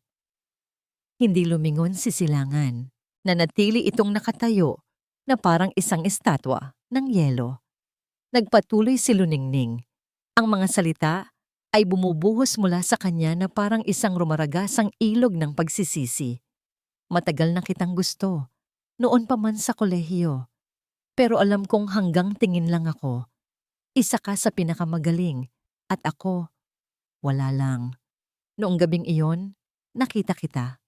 Nakita kong lumapit ang mama mo, may ibinigay siyang inumin sa'yo. At pagkatapos noon, nagbago ka. Naging mas relax ka, medyo wala sa sarili. Huminga siya ng malalim. Inaalala ang sakit ng gabing iyon. Hindi ko ipinagmamalaki ang ginawa ko. Pagsisihan ko yon habang buhay. Pero sa isang sandali ng kahinaan, sinamantala ko ang pagkakataon. Naisip ko, kahit isang gabi lang, maranasan kong mapansin mo. At nangyari ang nangyari. Kinabukasan, umalis ako bago ka magising dahil sa hiya at takot. Sa wakas, dahan-dahang lumingon si Silangan. Ang kanyang mukha ay isang blangkong maskara, ngunit ang kanyang mga mata ay nag-aapoy sa isang malamig na apoy. At ang mama ko? Anong kinalaman niya rito? Noon, akala ko nagkataon lang ang lahat, sabi ni Luningning, umiiling. Pero ilang buwan na ang nakalipas nang magkasakit si Sinag at kailangan ko nang ayusin ang mga lumang gamit ni Mama, may nakita ako. Kinuha niya ang kanyang bag na nanginginig ang mga kamay. Mula sa loob, inilabas niya ang isang maliit, luma ng leather-bound journal. Ang mga pahina nito ay naninilaw na. Ito ang diary ng mama ko. Namatay siya 2 taon pagkatapos kong ipanganak si Sinag. Hindi ko ito binasa noon. Masyadong masakit. Pero nang hinahanap ko ang birth certificate ko, nabuklat ko ito. Inabot niya ang journal kay Silangan. Nag-atubili ito sandali bago kunin. Ang pakiramdam ng luma at marupok na balat nito sa kanyang mga daliri ay kakaiba. Binuklat ito ni Luningning sa isang pahinang may marka. Ang sulat ni kamay ay luma na. Ngunit malinaw pa rin. Ang mga mata ni Silangan ay dumapo sa isang entry na may pets ang ilang linggo bago ang masquerade ball. October 12, nakausap ko na naman si Gunita. Pareho kami ng pangarap para sa aming mga anak. Isang Rivas at isang Madyaas. Isang perpektong pagsasama ng talino at kapangyarihan. Ngunit ang anak kong si Luningning ay masyadong mahiyain at ang kanyang Silangan naman ay tila yelo ang puso. Sinabi ni Gunita na minsan, ang tadhana ay kailangan lang ng kaunting tulong. May plano siya para sa darating na party sa ospital. Isang kasunduan. Isang paraan upang pagbigyan ng tadhana. Kinakabahan ako, ngunit para sa kinabukasan ng aking anak, pumayag ako. Paulit-ulit na binasa ni Silangan ang mga salita, kasunduan, plano, tulong para sa tadhana. Ang hangin ay tila naubos sa silid. Ang pagkakanulong narinig niya mula sa telepono kanina ay isa lang pala itong patikim. Ito ang buong katotohanan. Ang kanyang buhay, ang pinakamalaking pagbabago sa kanyang buhay ay hindi isang aksidente. Ito ay isang idinisenyong trahedya. Isang sabwatan sa pagitan ng dalawang ina na nag-aakalang sila ang Diyos. Hindi siya sumigaw, hindi siya nagalit. Isang nakakatakot na katahimikan ang bumalot sa kanya. Ang pagtataksil na ginawa ng kanyang ina ay napakalalim, napaka-personal, na dinaig nito ang lahat ng galit niya para kay Luningning. Sa isang iglap, si Luningning ay hindi na ang babaeng nanloko sa kanya. Ito ay naging isang kapwa-biktima, isang piyesa sa laro ng kanilang mga magulang. Binitawan niya ang journal. Bumagsak ito sa sahig na may mahinang kalabog. Itinaas niya ang kanyang tingin kay Luningning. Ang galit sa kanyang mga mata ay nawala. Napalitan ng isang bagay na mas malalim at mas nakakatakot. Isang malamig na pag-unawa. Lahat ng ito, sabi niya, ang boses ay halos hindi marinig. Lahat ng ito ay isang laro lang pala sa kanila. Tumango si Luningning. Ang mga luha ay muling dumadaloy sa kanyang mga pisngi. Patawad, Silangan. Dapat sinabi ko sa'yo noon pa. Natakot ako. Umiling si Silangan. Ang kanyang isip ay nagsisimula nang luminaw sa gitna ng kaguluhan. Ang sakit ay nariyan pa rin. Ngunit may isang bagay na mas mahalaga ngayon. Isang buhay na nakataya. Isang batang lalaki na lumalaban para sa kanyang buhay sa kabilang silid. Tumingin siya ng diretso sa mga mata ni Luningning. At sa pagkakataong yon, hindi na sila dalawang taong magkaaway. Sila ay dalawang magulang. Kailangan nating iligtas ang anak natin, sabi niya. Ang kanyang boses ay biglang naging matatag at puno ng determinasyon. Pagkatapos, haharapin ko si Mama. Sa sandaling iyon ng marupok na pagkakaisa ng isang bagong layunin na nabuo mula sa mga abo ng katotohanan, biglang tumunog ng malakas ang telepono ni Silangan. Kinuha niya ito mula sa kanyang bulsa. Ang pangalan sa screen, Dr. Alcaraz. Sinagot niya ito. Silangan, nasaan ka na? Ang boses sa kabilang linya ay hindi na nagtatanong. Ito ay isang utos. Dr. Rivas, the board wants to see you, now. Ang paglalakad ni Silangan patungo sa boardroom ay iba sa lahat ng paglalakad na ginawa niya sa buong buhay niya.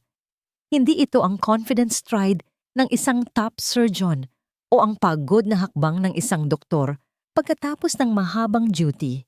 Ito ay ang mabigat, ngunit determinadong paglakad ng isang lalaking papasok sa isang digmaan na hindi niya pinili, ngunit kailangan niyang panalunin.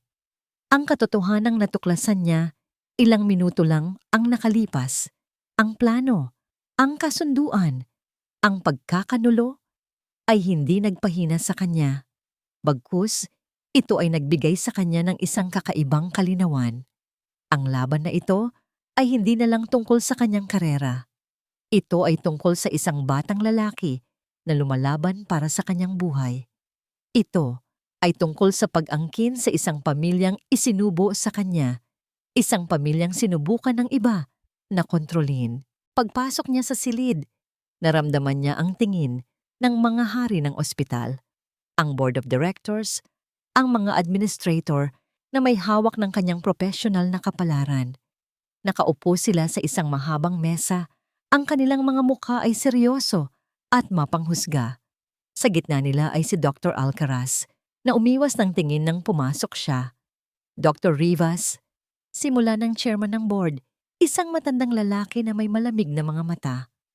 Mayroon kaming natanggap na isang seryosong akusasyon laban sa'yo. Isang reklamo ng unethical conduct at grave abuse of authority. Kaugnay sa isang pasyenteng nagngangalang Sinag Alcantara. Sinasabing ginamit mo ang iyong posisyon para bigyan ng prioridad ang bata sa transplant list, na labag sa lahat ng ating protocol. Kalmado siyang nakinig. Hinayaan niyang matapos ang mga ito. Hinayaan niyang ilatag ng mga ito ang lahat ng baraha laban sa kanya. Nang sila ay matapos, isang nakakabinging katahimikan ang namayani. Lahat sila ay naghihintay sa kanyang depensa, sa kanyang mga palusot. Ngunit hindi iyon ang ibinigay niya. Lahat ng sinabi ninyo ay may katotohanan. Simula niya, ang kanyang boses ay matatag at walang bahid ng takot. Nagulat ang mga miyembro ng board sa kanyang pag-amin. Totoo na ginawa ko ang lahat para mapabilis ang proseso para kay Sinag Alcantara. Huminga siya ng malalim. Pero hindi dahil sa gusto kong abusuhin ang aking kapangyarihan. Ginawa ko ito dahil ang kaso niya ay time-sensitive at dahil sa isang simpleng katotohanan na hindi kayang baguhin ng anumang protocol, ako lang ang nag-iisang perpektong tugma bilang kanyang donor. Hindi ako umagaw ng slot mula sa kahit sino. Ako ang tanging solusyon sa problema niya. Humarap siya sa kanila. Ang kanyang tingin ay isa-isang dumapo sa bawat miyembro. At may isa pa akong pag-amin na kailangan ninyong malaman bago ninyo ako husgahan. Si Sinag Alcantara ay anak ko. Ang pag-amin ay parang bombang sumabog sa loob ng silid. May mga napasinghap, may mga nagbulungan. At bilang ama niya, nagpatuloy sisilangan. Ang kanyang boses ay tumaas. Puno ng damdaming ngayon lang niya pinakawalan. Wala akong pinagsisisihan dahil tatanungin ko kayo, mga Ginoo. Sino sa inyo na may mga anak din ang tatayo lang at susunod sa protocol habang ang anak ninyo ay unti-unting namamatay? Sino sa inyo ang hindi gagawin ang lahat, legal, ethical, para iligtas ang sarili ninyong dugo at lam? Kung ang pagiging ama ay isang krimen sa ospital na ito, kung gayon, handa akong maparusahan. Natigilan ng lahat. Ang kanyang mga salita ay hindi depensa ng isang doktor. Ito ay ang sigaw ng isang ama. Bago pa man may makasagot, bumukas ang pinto ng boardroom. Pumasok ang isang lalaking may awtoridad, nakasuot ng isang mamahaling suit. Ang kanyang presensya ay agad na nagpabago sa balanse ng kapangyarihan sa silid. Apolinario Majas, sabi ng chairman, halatang nagulat. This is a private meeting. It stopped being private the moment you started discussing my grandson.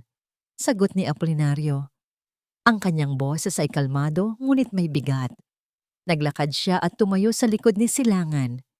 Ang ospital na ito ay tumatakbo dahil sa mga donasyon, hindi ba?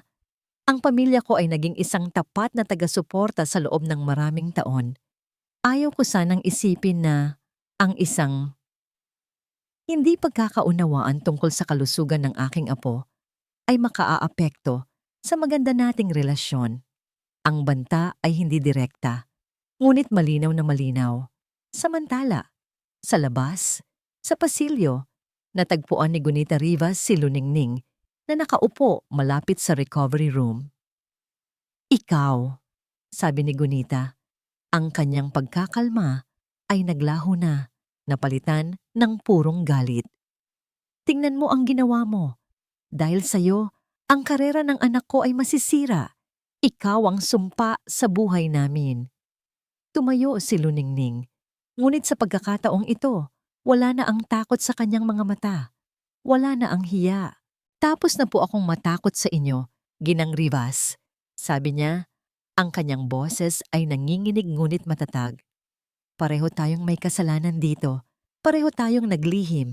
Pero ang pagkakaiba natin, ang sa akin ay para iligtas ang buhay ng anak ko. Ang sa inyo, para lang sa sarili ninyong plano. Natigilan si Gunita sa kanyang sinabi na para bang sinampal. Huwag na huwag ninyong isusumbat sa akin Ang pagmamahal ko sa anak ko, nagpatuloy si Luningning. Dahil sa ating dalawa, alam ko kung sino ang tunay na nagmamahal. Sa kasagsagan ng kanilang pagtutuos, isang nurse ang biglang tumakbo palabas mula sa recovery room. Ang mukha ay puno ng saya. "Miss Alcantara! Miss Alcantara!" Sigaw nito. Gumigising na po si Sinag. His vitals, his condition is stabilizing. Parang isang himalaang balita.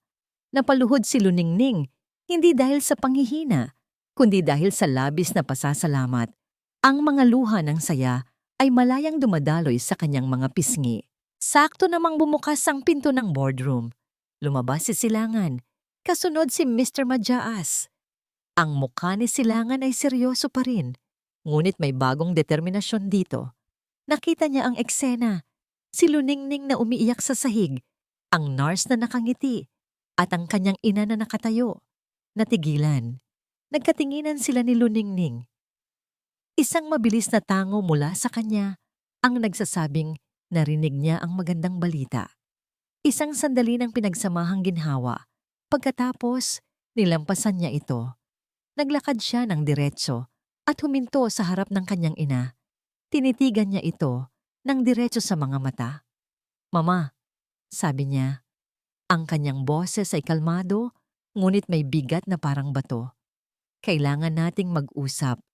Walang mas matinding katahimikan kaysa sa katahimikang nababalot sa katotohanang matagal nang itinago." Dinala ni Silangan ang kanyang ina sa isang maliit na family lounge, isang silid na pinalamutian ng mga pekeng halaman at mga lumang magasin.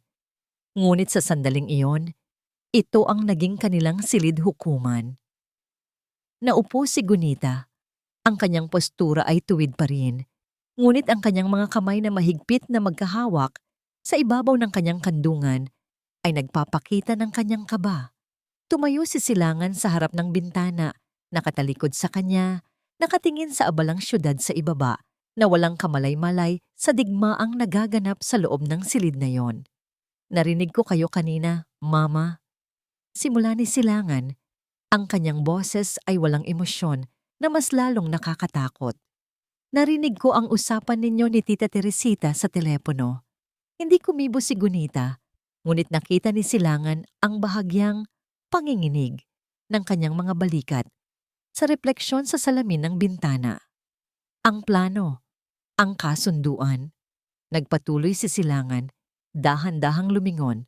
"Ang buong buhay ko, itinuro ninyo sa akin ang kahalagahan ng integridad, ng katapatan, ng pagiging rivas.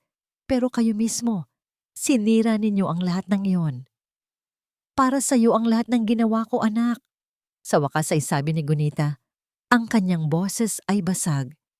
"Alam kong hindi ka magiging masaya sa sarili mo. Masyado kang nakakulong sa trabaho, sa sakit ng nakaraan na iniwan sa'yo ni Clarice. Gusto ko lang na sumaya ka, na magkaroon ka ng pamilya." "Sa paanong paraan, Ma?" "Sa pamamagitan ng panloloko, sa pagmamanipula sa buhay ng dalawang tao na parang mga tau-tauhan sa isang dula." Lumapit si Silangan. Ang kanyang kalmadong boses ay nagsimula nang magkaroon ng apoy. "Hindi pagmamahal yan, Ma. Pagiging makasarili yan. Kinontrol ninyo ang buhay ko dahil akala ninyo, alam ninyo kung ano ang pinakamabuti para sa akin." "Mahal kita, Silangan." Umiiyak na, sabi ni Gunita. "Mahal din kita, Mama," sagot ni Silangan. At ang pag-amin na iyon niyon ay tila nagpabigat sa hangin. "Pero kailangan kong mamuhay para sa sarili ko. At ang buhay ko ngayon, kasama na roon si Luningning at si Sinag, tanggapin ninyo man o hindi." Ang kanyang mga salita ay pinal at walang pag-aalinlangan. Ito ang unang pagkakataon na tinukoy niya ang kanyang hangganan. Isang pader na hindi na kayang sirain ng ina. Tumayo si Gunita. Tinitigan siya na may pinaghalong sakit at pagkabigla at walang salitang lumabas ng silid. Naiwan si Silangan na mag-isa. Naramdaman niya ang sakit ng pagputol ng isang ugnayan na naging pundasyon ng kanyang buhay. Ngunit sa ilalim ng sakit, mayroon ding kaluwagan. Malaya na siya. Naglakad siya pabalik sa recovery wing. Nakita niya si Luningning na nakatayo sa labas ng salamin ng silid ni Sinag, nakangiting pinapanood ang bata na ngayon ay gising na at kausap ang isang nurse. Ang nangiti sa mga labi ni Luningning ay ang pinakamagandang bagay na nakita niya sa buong araw. Lumapit siya at tumabi dito. Parehong nakatingin sa kanilang anak. Stable na raw siya. Mahinang sabi ni Luningning. I know, sagot ni Silangan. Ilang sandali silang tahimik. Ngunit ang katahimikan ay hindi na puno ng tensyon. Ito ay isang katahimikang may pag-unawa. Silangan, basag ni Luningning sa katahimikan. Tungkol sa nangyari, patawad. Humarap si Silangan sa kanya. Tinitigan niya ang babaeng dumating sa buhay niya na parang isang bagyo. Ang babaeng nagdala ng isang sikreto na sumira sa kanyang mundo. At ang babaeng nagbigay sa kanya ng isang anak na unti-unting nagtuturo sa kanya kung paano muling maging tao. Mayroon din akong kasalanan, sabi niya. Ang kanyang boses ay puno ng isang katapatan na ngayon lang niya nahanap. Matagal akong nagtago sa likod ng sakit na idinulot ng nakaraan. Iniwan ako ng dati kong fiancé dahil sa pera at mula noon, isinara ko na ang puso ko. Inisip ko na lahat ng babae ay may motibo, na lahat ng pag-ibig ay isang transaksyon. Kaya noong dumating ka, agad kitang hinusgahan. Tumingin siya sa kanilang anak sa loob. Pero ipinakita sa akin ni Sinag, ipinakita mo sa akin din na mali ako. Itinuro ninyo sa akin na ang pag-ibig ay hindi tungkol sa pagiging perpekto. Ito ay tungkol sa pagtanggap. Hinawakan niya ang kamay ni Luningning. Mainit ito. At sa kauna-unahang pagkakataon, hindi niya ito binitiwan. Ang totoo, matagal na kitang gustong patawarin. Pag-amin niya. Pero hindi ko alam kung paano. Dahil ang pagpapatawad sa'yo ay nangangahulugan din ng pagpapatawad sa sarili ko. At hindi ko alam kung handa na ako roon. Silangan. Pero ngayon, nagpatuloy siya. Ang kanyang mga mata ay hindi bumibitaw sa mga mata nito. Ngayong nakikita ko ang anak natin na lumalaban doon. Ngayong alam ko na ang buong katotohanan, wala nang mas mahalaga pa kaysa sa pamilyang ito. Itong magulo, hindi perpekto, at puno ng kasinungalingan na pamilya na ito. Isang maliit na ngiti ang sumilay sa kanyang mga labi. At gusto kong maging bahagi nito ng buong buo. Bumaba ang kanyang tingin sa kanilang magkahawak na mga kamay. Pagkatapos ay muling tumingin sa mga mata nito na puno na ng luha. Luningning Alcantara, sabi niya, ang kanyang boses ay malinaw at puno ng damdamin. Pakasalan mo ako, hindi dahil sa plano, hindi dahil sa obligasyon. Pakasalan mo ako dahil gusto kong bumuo ng isang tunay na pamilya kasama mo at si Sinag. Hindi ito ang proposal na pinangarap ni Luningning. Wala itong bulaklak o singsing. Ang lokasyon nila ay isang malamig na pasilyo ng ospital, ngunit ito ang pinakatotoong bagay na narinig niya sa buong buhay niya. Sa gitna ng kanyang pag-iyak, tumango siya. Oo, Silangan, oo. Habang sila ay nakatayo roon, isang maliit na tinig ang narinig nila mula sa intercom ng silid ni Sinag na iniwang bukas ng nurse. Mama? Lumingon sila. Sa loob, si Sinag ay nakatingin sa salamin, diretso sa kanila. Papa? Nagkatinginan sila ni Luningning at sa pagkakataong yon, isang ngiti na puno ng purong kaligayahan at pag-asa ang sabay na sumilay sa kanilang mga labi. Lumipas ang ilang buwan. Ang malamig at nakakakabang hangin ng ospital ay napalitan ng init ng araw at halimuyak ng mga bulaklak. Ang mga araw ng takot at pag-aalinlangan ay naging mga ala-ala na lang, mga pilat na nagpapaalala sa kanila kung gaano kalalim ang sugat na kanilang pinagdaanan at kung gaano katatag ang paghilom na kanilang natamo.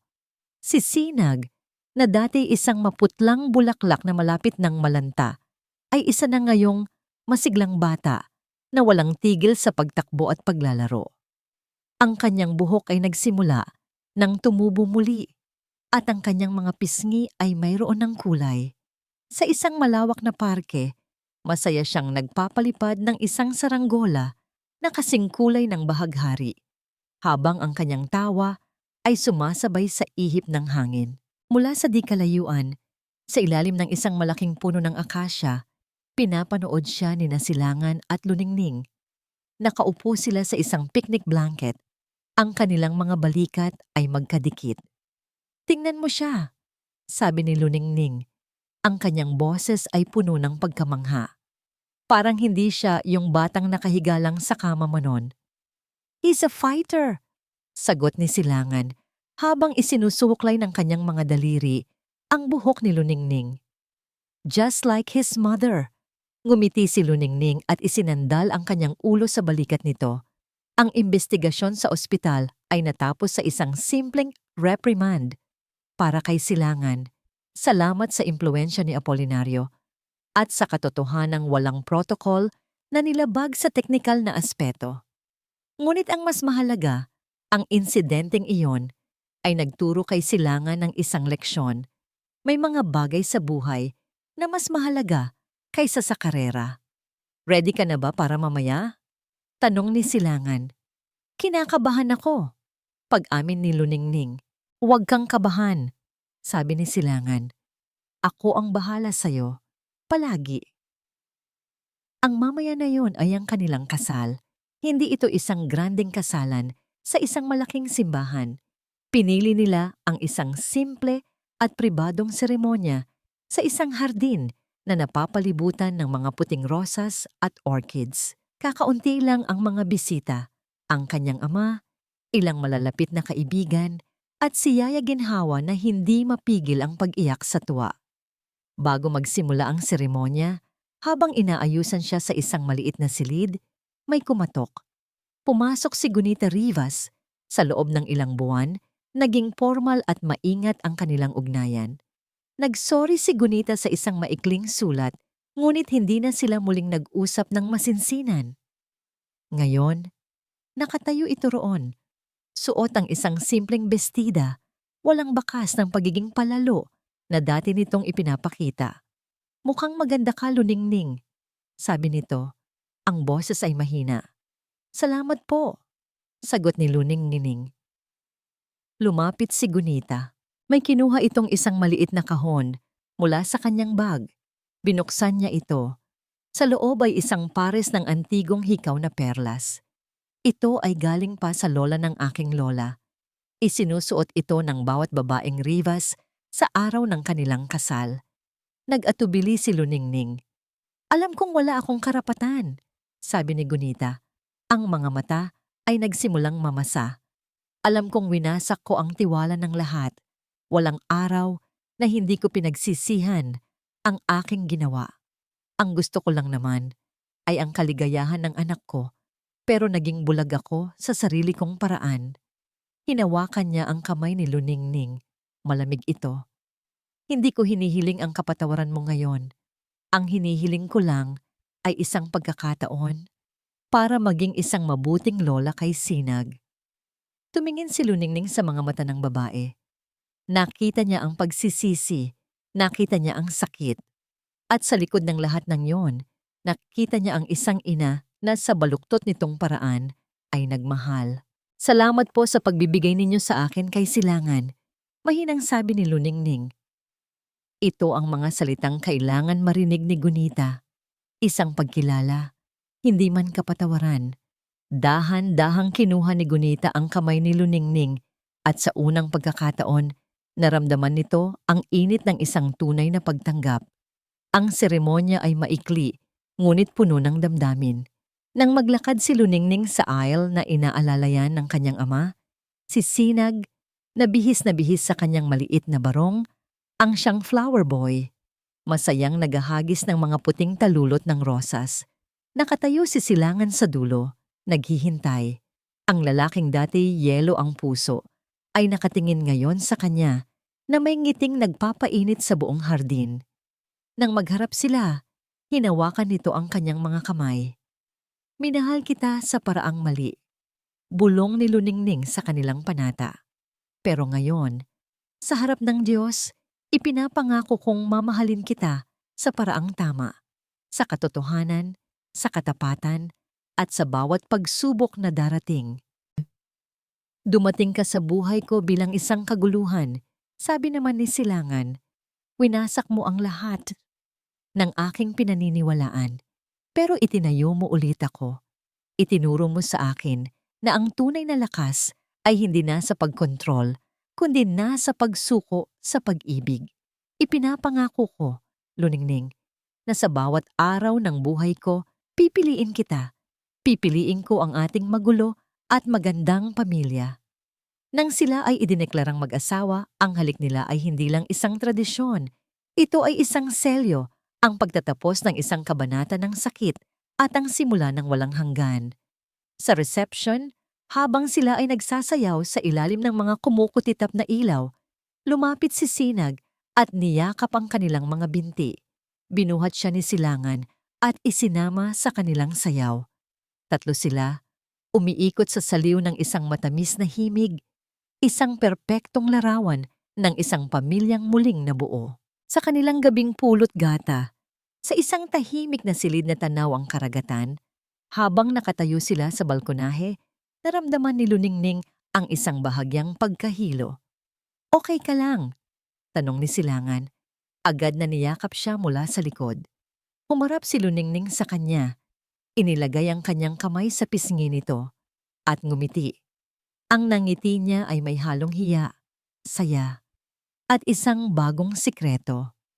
Ngunit sa pagkakataong ito, isa itong sikretong puno ng liwanag. Okay lang ako, sabi niya. Baka okay na okay tayo. Ang buhay pagkatapos ng kasal ay isang matamis na kaguluhan, isang bagay na hindi kailanman inakala ni Silangan na hahanap-hanapin niya. Ang kanyang kondo, na dati tahimik at sobrang ayos, ay napuno ng mga laruan ni Sinag, ng halimuyak ng niluluto ni Luningning, at ng tawanan na pumupuno. Sa bawat sulok nito, ang kanyang maayos na mundo ay naging magulo, at sa kauna-unahang pagkakataon sa kanyang buhay, naramdaman niya na ito ay tunay na kompleto. Isang umaga, halos 6 na buwan pagkatapos ng kanilang kasal, napansin ni Silangan na si Luningning ay tila laging pagod at medyo maputla. Ang pagkahilo noong gabi ng kanilang kasal ay nasundan pa ng ilang beses. Bilang doktor, agad na pumasok sa isip niya ang iba't ibang posibleng dahilan, mula sa simpleng stress hanggang sa mas seryosong mga bagay. Patingin ka na sa doktor, mahal, sabi niya isang gabi habang naghahapunan sila. Ngumiti lang si Luningning. Nagpatingin na ako kanina. Biglang naging alerto si Silangan. Ano? Bakit hindi mo sinabi? Anong sabi ng doktor? May resulta na ba? Kumuha si Luningning ng isang maliit na puting sobre mula sa kanyang bag at iniabot ito sa kanya.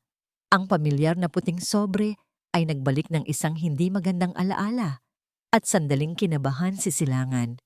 Ngunit nang buksan niya ito, hindi mga numero o porsyento ang nakasulat, kundi isang imahe, isang malabo, itim at puting larawan mula sa isang ultrasound machine. Positive! Bulong ni Luningning, ang mga mata ay nagniningning. Magiging papa ka ulit. Napatitig si Silangan sa larawan. Isang anak, isa pang anak.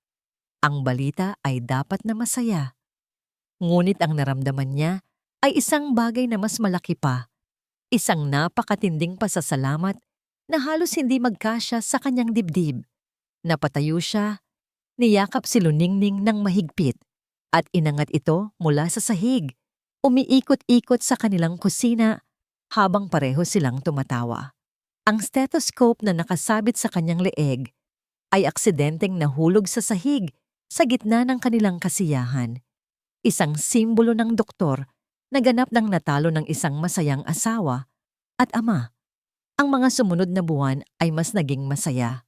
Sa kanilang pagbisita sa obstetrician para sa isang detalyadong scan, nakahiga si Luningning sa examining bed habang hawak ni Silangan ang kanyang kamay. Si Sinag naman ay matiyagang naghihintay sa isang sulok, sabik na makita ang kanyang magiging kapatid. Okay, let's see. Sabi ng doktora habang iginagalaw ang probe sa tiyan ni Luningning. There's the heartbeat. Strong and healthy. Nakahinga ng maluwag sina Silangan at Luningning. And, wait a minute, sabi ng doktora, bahagyang kumunot ang noo. There's another one. Ano po? Gulat na tanong ni Luningning. Kambal po. Ngumiti ang doktora. And, oh my, there's a third one? Natigilan si Silangan. Tumingin siya sa monitor kung saan itinuturo ng doktora ang tatlong maliliit na kumikislap na tuldok. 3. Triplets. Ang reaksyon niya ay isang bagay na hinding-hindi malilimutan ni Luningning. Ang kanyang mukha ay dumaan sa iba't ibang yugto ng emosyon sa loob ng 5 segundo. Pagkabigla, pagkalito, isang pahiwatig ng takot, at sa huli, isang hindi mapigilang tawa. Tumawa siya ng malakas, isang tawa na puno ng gulat at purong kaligayahan. Si Dr. Silangan Rivas, ang lalaking kayang humarap sa pinakakomplikadong operasyon sa puso nang walang kurap, ay nataranta sa balitang magkakaroon siya ng 3 anak ng sabay-sabay. Pagkalipas ng ilang buwan, muli silang bumalik sa Rizal Premier Medical Center. Ngunit sa pagkakataong ito, hindi dahil sa sakit, kundi dahil sa pag-asa. Sa delivery room, hindi binitiwan ni Silangan ang kamay ni Luningning. Hindi na siya ang malamig na siruhano. Siya ay isang asawa, isang ama, na bawat sigaw ni Luningning ay parang isang hiwa sa sarili niyang puso. At pagkatapos, isa-isang dumating ang mga biyaya. 2 malusog na babae at isang malusog na lalaki. Ang huling eksena ng kanilang kwento ay hindi sa isang granding lugar, kundi sa isang tahimik na silid ng ospital, ilang araw pagkatapos ng panganganak. Si Silangan ay nakaupo sa gilid ng kama. Sa kanyang mga braso, maingat niyang karga ang isa sa kanilang mga anak na babae. Si Luningning naman, kahit pagod, ay may ngiti sa mga labi habang yakap ang 2 pa. Si Sinag, na ngayon ay isang proud na kuya, ay maingat na sinisilip ang kanyang mga bagong kapatid. Ang silid ay puno ng mga bulaklak, mga lobo, at ang tahimik na tunog ng paghinga ng 3 bagong buhay. Tumingin si Silangan mula sa mga sanggol patungo kay Sinag at sa huli, kay Luningning. Ang babaeng nagpabago sa kanya, ang pamilyang binuo nila mula sa mga piraso ng kasinungalingan, sakit, at pagpapatawad. Mahal kita, bulong niya kay Luningning. Ngumiti ito pabalik. Mahal din kita. Tumingin si Silangan sa bintana, sa papalubog na araw na nagbibigay ng gintong sinag sa buong silid. Niyakap niya ng mas mahigpit ang kanyang anak. Akala ko dati, perpekto ang buhay na walang pag-ibig, sabi niya, mas para sa kanyang sarili. Ngayon ko lang nalaman, ang totoong perpektong buhay ay ang magulong ito. At dito nagtatapos ang kwento ni Silangan at Luningning. Isang kwentong nagturo sa atin na ang tunay na pag-ibig ay hindi natatagpuan sa kawalan ng pagkakamali, kundi sa lakas ng pagpapatawad. Ipinakita nito na ang pamilya ay hindi laging nagsisimula sa perpektong paraan, ngunit nabubuo ito sa pamamagitan ng pagpili, pagpiling manatili, pagpiling umunawa, at pagpiling magmahal sa kabila ng lahat ng sakit. At higit sa lahat, ipinaalala nito na minsan, ang mga hindi inaasahang biyaya ang siyang nagiging pinakamalaking dahilan ng ating kaligayahan. Maraming salamat po sa inyong walang sawang pagsubaybay sa ating kwento. Sana po ay napulutan ninyo ng aral at inspirasyon ang paglalakbay ni Silangan at Luningning. Ano po ang pinakapaborito ninyong bahagi ng kwento? At anong klaseng kwento naman po ang gusto ninyong marinig sa susunod? Huwag po kayong mag-atubiling i-comment sa ibaba. Ang inyong mga saloobin ay napakahalaga po sa amin. Hindi dito nagtatapos ang ating paglalakbay. Marami pa pong kwentong kasing ganda at mas puno ng aral dito sa aming channel. Kung nagustuhan nyo ang kwentong ito, i-like, i-share sa pamilya at mga kaibigan at mag-subscribe na rin para lagi kayong updated sa mga susunod pa naming kwento.